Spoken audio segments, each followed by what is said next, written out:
नमस्कार, स्वागत है आप सबका टीवी भारत 24 के अंदर। मैं हूं मनोज सिंह राजपूत। आप देखना शुरू कर चुके हैं टीवी भारत 24 का डेली शो द खास खबर। आज के खास खबर में बात होगी दो खास मुद्दों की। सबसे पहला होगा कि कई लोग ये कयास लगा रहे हैं कि G20 होने से क्या दिल्ली के अंदर धारा 144 लगा दी जाएगी, क्या दुकानें खुली होगी, क्या बेकरी की दुकान खुली होगी, आटे राशन की दुकान खुली होगी, या फिर शराब की दुकान भी खुली होगी या नहीं। इन सब चीजों का जवाब भी देंगे। और क्या मेट्रो बंद रहेंगे या खुले रहेंगे, ट्रेनें भी चालू रहेगी या नहीं, इन सब चीजों का जवाब तो देंगे। लेकिन दूसरी एक और बड़ी खबर के बारे में बात करेंगे जो कि निकल कर आ रही है यूपी से। दरअसल यूपी के टॉय मार्केट को एक बहुत बड़ा सपोर्ट मिला है यूपी की योगी आदित्यनाथ सरकार के द्वारा, जहां पर उन्हें 1100 करोड़ रुपए का इन्वेस्टमेंट मिला है 4000 से भी ज्यादा छोटी एमएसएमई बिजनेसेस को, जहां पर टॉय बनाने से लेकर पूरा मामला होगा। इस खबर में पूरी बात करेंगे, लेकिन सबसे पहले बात कर लेते हैं आज के कुछ खास हेडलाइन के बारे में, ताकि आपको ये पता चले देश और दुनिया में चल क्या रहा है। और यकीन मानिए आज की हेडलाइंस थोड़ी सी खास है। सबसे पहले हेडलाइन निकल कर आ रही है दरअसल चेन्नई से। क्या हो अगर आपके बिस्किट के पैकेट के अंदर एक बिस्किट कम निकले, आप क्या करेंगे? ज्यादा ध्यान नहीं देंगे और निकल जाएंगे, या तो उसको खा लेंगे या फिर छोटी मोटी कंप्लेंट करेंगे या फिर दुकानदार को वापस देकर कोई दूसरा पैकेट ले लेंगे। इससे ज्यादा आप कुछ नहीं करने वाले। लेकिन चेन्नई में रहने वाले पी दिला बाबू ने इसे लाइटली नहीं लिया। दरअसल 2021 के अंदर वो मनाली गए थे घूमने के लिए। वहां पर उन्होंने 2 दर्जन यानी तकरीबन एक पैकेट सनफिस्ट कंपनी का बिस्किट खरीदा। बिस्किट खरीदने के बाद में उसमें से 15 की जगह 16 ही निकले। पी दिला बाबू को आया गुस्सा। उन्होंने कंज्यूमर कोर्ट के अंदर अपनी कंप्लेंट डाल दी। 2 साल केस चलने के बाद में पी दिला बाबू को 1 लाख रुपए का इनाम तो मिला ही मिला, लेकिन साथ में कंपनी को फटकार भी मिली। दरअसल सनफिस्ट कंपनी क्या करती थी कि जहां पर 16 बिस्किट होने चाहिए उसकी जगह पर वो 15 ही डाल देती। उन्होंने कोर्ट में ये भी कहा कि वो 76 ग्राम के हिसाब से एक बिस्किट का पैकेट बनाती है, ना कि पीस के आधार पर। जब उस बिस्किट का वजन चेक किया गया तो वो 74 ग्राम ही निकला। मतलब हर साल अगर वो 2 ग्राम के हिसाब से भी बिस्किट पर बचाते जाएंगे तो 30 लाख रुपए अलग से प्रॉफिट होता है। इसी को चलते हुए कोर्ट ने उनको फटकार तो लगाई, लेकिन पी दिला बाबू को थैंक्स भी किया। और इस चीज को ऊपर हमें भी ध्यान देना चाहिए। छोटी छोटी मिस्टेक भी बड़ी बड़ी कंपनियों के लिए बहुत मोटा पैसा बचाती है। 30 लाख रुपए आज मायने रखता है हमारे जैसे लोगों के लिए, और बड़ी कंपनियों के लिए भी मायने रखता है, वरना वो ऐसा क्यों ही करती। वहीं बात करेंगे आज की दूसरी हेडलाइन के बारे में, तो वो निकल कर आ रही है दिल्ली से। दरअसल दिल्ली में चोरी की वारदात को अंजाम देने के लिए लुटेरों ने एक शख्स की हत्या कर दी। आरोप है कि शख्स ने जेब से 500 रुपए और एक फोन चुराकर वो फरार हो गया। मामले में पुलिस ने 3 लोगों को हिरासत में ले लिया है, उनमें से 2 नाबालिग हैं। खबर है कि एक आरोपी अभी फरार है। दरअसल इंडिया टुडे से जुड़े हिमांशु मिश्रा की रिपोर्ट के हिसाब से मामला उत्तर पूर्व दिल्ली के हर्ष विहार थाना इलाके में। मृतक की पहचान जो है वो 25 साल के सलमान के तौर पर हुई है।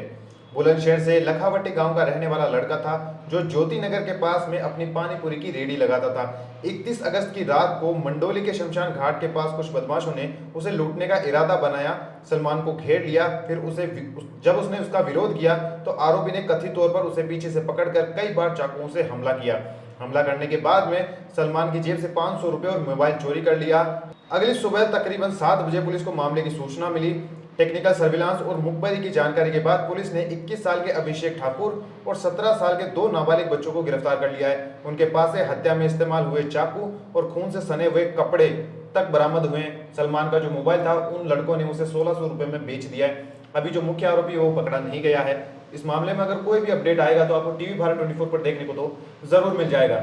वहीं बात करेंगे आज की तीसरी हेडलाइन के बारे में। मोदी जी एक नया सत्र बुला रहे हैं, जो कि 18 तारीख से लेकर 20 तारीख यानी सितंबर के महीने में चलने वाला है।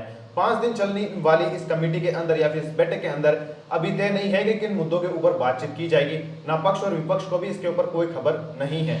लेकिन विपक्ष की तरफ से सोनिया गांधी जी ने मोदी जी को एक चिट्ठी लिखी, जहां पर उन्होंने कुछ 9 ऐसे विषय सुझाए हैं उनको, जिनके ऊपर चर्चा होनी चाहिए।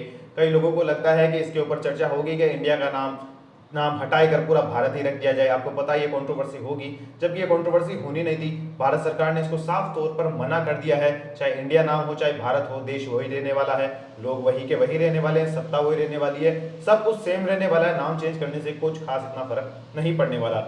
वहीं बात करेंगे आज की पहली खास खबर के बारे में, तो वो निकल कर आ रही है योगी आदित्यनाथ से। दरअसल यूपी के अंदर एक जगह है यमुना एक्सप्रेस। आप सब लोगों को पता है कि योगी सरकार इस पर काफी समय से काम करी है। मेक इन इंडिया के तहत यहाँ पर कई सारा इन्वेस्टमेंट भी किया गया है। लेकिन इस बार जो उन्होंने किया वो काफी ज्यादा काबिल तारीफ है, क्योंकि जो टॉय इंडस्ट्री है इंडिया की, उसमें ज्यादातर जो खिलौने हैं वो बाहर से एक्सपोर्ट होते हैं और मेजोरिटी चाइना से आते हैं। कितने आते हैं तो वो भी सुन लीजिए, तकरीबन $90 मिलियन। $90 मिलियन बहुत बड़ा अमाउंट होता है। अब से जब से ये उन्होंने ये कदम उठाए हैं 3 साल के अंदर वो घट कर इतना घटा है $58 मिलियन यानी 80% से उसको गिरा दिया है। अब टॉय इंडस्ट्री के अंदर उन्होंने नया बूस्ट दिया है जहां पर उन्होंने 1100 करोड़ रुपए का नया इन्वेस्टमेंट दिया है 4000 एमएसएमई बिजनेसेस को, जहां पर उनका कहने का मतलब ये था कि यमुना एक्सप्रेस के अंदर आप आइए, आपको हम 100 एकड़ की जमीन है वो एलोकेट करेंगे और एयरपोर्ट के पास में करेंगे ताकि आपका जो भी खिलौना की मैन्युफैक्चरिंग होगी उसको आप जल्द से जल्द विदेशों में बेच पाए। अब विदेशों में खिलौने बेचने की बात करें तो इंडिया का जो ओवरऑल एक्सपोर्ट है, जो हम खिलौने बेचते हैं, वो 60% से बढ़ा है पिछले 3 महीने में, और पिछले 9 महीने की अगर मैं बात करूं तो तकरीबन 306% के हिसाब से बढ़ा है। 2013 के अंदर ये $36 मिलियन था, वहीं अब ये बढ़कर $156 मिलियन हो चुका है। वहीं 2021-22 की बात करूं तो उस वक्त $177 मिलियन था। 13% की इसके अंदर हमें गिरावट देखने को मिली थी, लेकिन ओवरऑल जो बीजेपी गवर्नमेंट है उन्होंने अच्छा काम किया है इसके अंदर, जहां पर इतनी प्रकार की जो सब्सिडीज देने के बाद में, सब्सिडीज की बात करें तो इन 4000 लोगों को या फिर इन बिजनेसेस को लोन की भी व्यवस्था काफी अच्छी करा दी गई है ताकि आने वाले समय में वो अपना कारोबार ठीक तरीके से चला सके। चाइना से जो टॉयज आते थे उनके अंदर सबसे बड़ी प्रॉब्लम यह है कि उनके में जो प्लास्टिक यूज में ली जाती है वो यहाँ के बच्चों की सेहत के लिए बिल्कुल भी अच्छी नहीं है। योगी सरकार की इस प्रकार की काम ना आने वाले समय में भारत के मेक इन इंडिया मूव को और भी ज्यादा मजबूत करती है। अगर ऐसा ही चलता रहा तो हम आने वाले टाइम में चाइना को टक्कर जरूर देंगे, लेकिन वो इतना आसान नहीं होगा।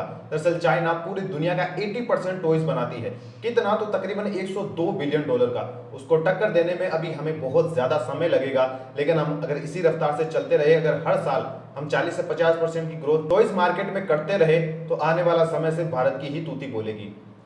होप है कि बीजेपी सरकार इसको और भी ज्यादा आगे चलाती जाए और ज्यादा से ज्यादा बिजनेस को फंड करे, चाहे उन्हें लोन दिलाकर हो चाहे उन्हें जमीन के माध्यम से हो। अगर सरकार सपोर्ट करेगी तो आने वाले समय में इंडिया जरूर आगे बढ़ जाएगा। वही G20 की मीटिंग करें तो वो दिल्ली में आयोजित होने वाली है, इसको लेकर काफी अच्छा माहौल चल रहा है। $100 मिलियन गवर्नमेंट ने इन्वेस्ट किए इन सब के अंदर। अगर अमेरिका नहीं आता तो एक छोटा सा इंपैक्ट तो पड़ेगा, लेकिन इतना बड़ा भी नहीं पड़ेगा क्योंकि और भी कई सारी कंट्रीज इसमें शामिल होने वाली है। वहीं बात कर लेते हैं जल्द से जल्द 9 नए पॉइंट्स की, जिससे आपको यह पता चल जाएगा कि दिल्ली के अंदर हालात क्या रहने वाले हैं इस दौरान। तो सबसे पहले बात करते हैं दिल्ली मेट्रो और जो सुप्रीम कोर्ट के बीच में जो मेट्रो लाइन चलती है उसको छोड़कर बाकी सभी मेट्रो स्टेशन खुले रहेंगे। 9 सितंबर की सुबह 5 बजे से 10 सितंबर की रात की 11 बजे तक इन स्टेशनों के ऊपर किसी भी प्रकार की मेट्रो नहीं रुकेगी, ना ही यात्री वहां पर रुक पाएंगे या फिर किसी भी प्रकार का अपना कार्य कर पाएंगे। दूसरी होगी दिल्ली के लोकल लोगों में उनकी गाड़ियों को चलाने की अनुमति दी जाएगी। दिल्ली के अंदर होटल, रेस्टोरेंट, हॉस्पिटल और अन्य महत्वपूर्ण सुविधाओं के लिए हाउसकीपिंग, केटरिंग और अन्य महत्वपूर्ण जगहों के लिए भी गाड़ियां अनुमति की जाएगी, यानी वहां आप गाड़ियां लेकर जा सकते हैं। वहीं आगे की तीसरी खबर की बात करेंगे तो वो है सिटी बसें रिंग रोड और रिंग रोड से आगे दिल्ली की सीमाओं तक चलेगी। इन बसों को दिल्ली से बाहर जाने की छूट होगी। हालांकि नई दिल्ली एरिया में सिटी बस सेवाएं अस्थायी रूप से निलंबित कर दी जाएगी। एयरपोर्ट या रेलवे स्टेशन पर किसी को लेने जा रहे हैं तो नई दिल्ली के एंटर करने की इजाजत नहीं मिलेगी, दूसरे रास्तों पर घूमकर आप जा सकते हैं। वहीं नई दिल्ली की coaching centre, gym, sport academy आदि बंद रहेंगे, लेकिन बाकी दिल्ली इनसे कोई इफेक्टेड नहीं होगी। यहाँ बात नई दिल्ली की चल रही है जहाँ पर राजपथ नगर है। वहीं आगे बात करेंगे एम्बुलेंस सर्विसेज पर कोई रोक नहीं होगी। उनके रूट बताने और ग्रीन कॉरिडोर के लिए अलग कंट्रोल रूम भी बनाया जाएगा। चुनिंदा कॉरिडोर और ट्रैफिक स्टाफ की तैनाती भी की जाएगी। उसके बाद आएगा पोस्टल सेवा, मेडिकल सेवा और स्पेलिंग लेने वाली पैथ लैब की सेवाओं पर कोई प्रतिबंध नहीं होगा। ये सेवाएं नई दिल्ली समेत पूरी दिल्ली में सामान्य रूप से जारी रहेगी। नई दिल्ली में 8 से 10 सितंबर तक कमर्शियल गतिविधियों को अनुमति नहीं है, इस वजह से ऑनलाइन डिलीवरी पर भी रोक लगाई जाएगी, लेकिन दवाओं की डिलीवरी पर कोई भी रोक नहीं है। दरअसल आप स्विगी जोमेटो से किसी भी प्रकार का खाना वगैरह ऑर्डर नहीं कर सकते, ये खास तौर पर नई एहतियात रखी जाएगी। वहीं G20 के फायदे की बात करेंगे तो इसके ऊपर भी जल्दी हमारा एक वीडियो आने वाला है, जहां पर हम आपको ये समझाएंगे कि G20 आखिरकार जो समिट होने वाला है वो इंडिया ने किस तरीके से इसको खास बना दिया। आज के वीडियो में बस इतना ही। मैं मिलता हूं कल फिर आपसे एक और वीडियो के साथ में, तब तक देखते रहिए टीवी भारत 24। जय हिंद, जय भारत।